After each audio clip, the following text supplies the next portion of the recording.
কেমন আছো? যেমন রেখে গেছো। এখনো ভালোবাসো?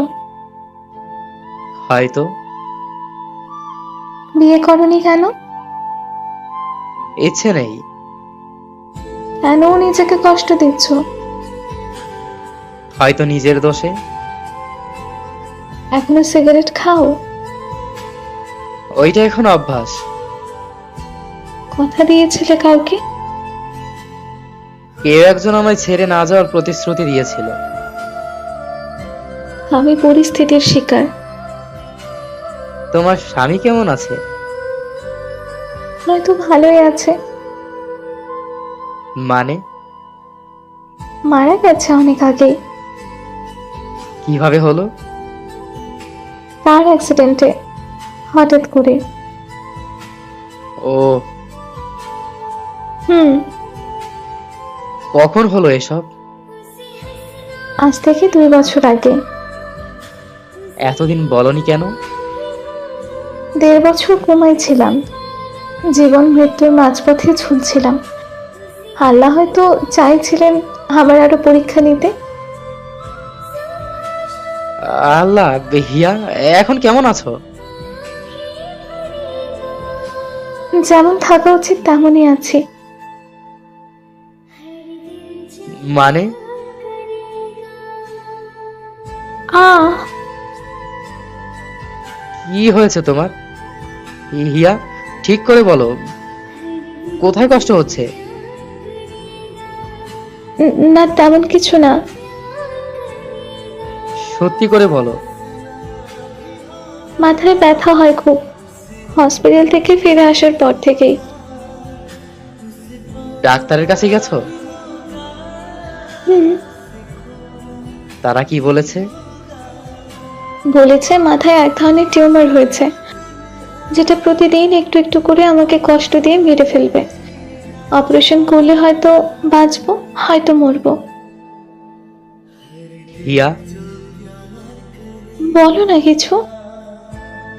আচ্ছা, হঠাৎ যদি কারো মুখে শুনি হিয়া নামের পাগল মেয়েটা মারা গেছে, তাহলে কি করব আমি? তখন একটু কাঁদবা, একটু স্মরণ করবা।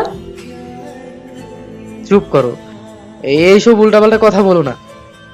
শোনো মিসেস হিয়া, তোমার ইচ্ছায় তোমার থেকে দূরে ছিলাম, তাই বলে ভুলে যাইনি। ভালোবাসাটাও কমেনি। তুমি আমার অক্সিজেন, যেটা ছাড়া আমি বাঁচতে পারি না। তোমার মৃত্যুর খবর পেলে আমি নিজেকেই ক্ষমা করতে পারবো না। কেন এত ভালোবাসো আমাকে? কারণ আমার ভালোবাসা স্বার্থপর নয়। আমি চাইনি শুধু তোমায় পেতে, চেয়েছি তোমায় ভালো রাখতে, চেয়েছি শুধু তুমি হাসো। উজান, হুম।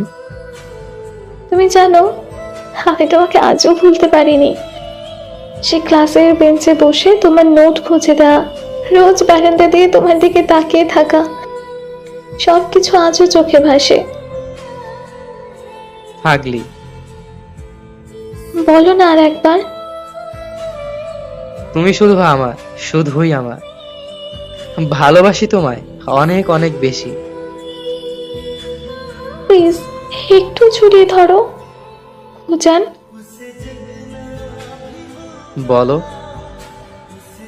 তুমি তো ঠিকই বাঁচবে, জানো। না রে, আমারও ব্লাড ক্যান্সার ধরা পড়েছে। হয়তো কিছুদিনের মধ্যেই চলে যাব। না না, এ কথা বলো না প্লিজ। আমি প্রতিদিন আল্লাহর কাছে চাইতাম মৃত্যুর আগে যেন একবার তোমার কণ্ঠ শুনতে পারি। দেখো, আমার দোয়া কবুল হয়েছে। উজান, হুম।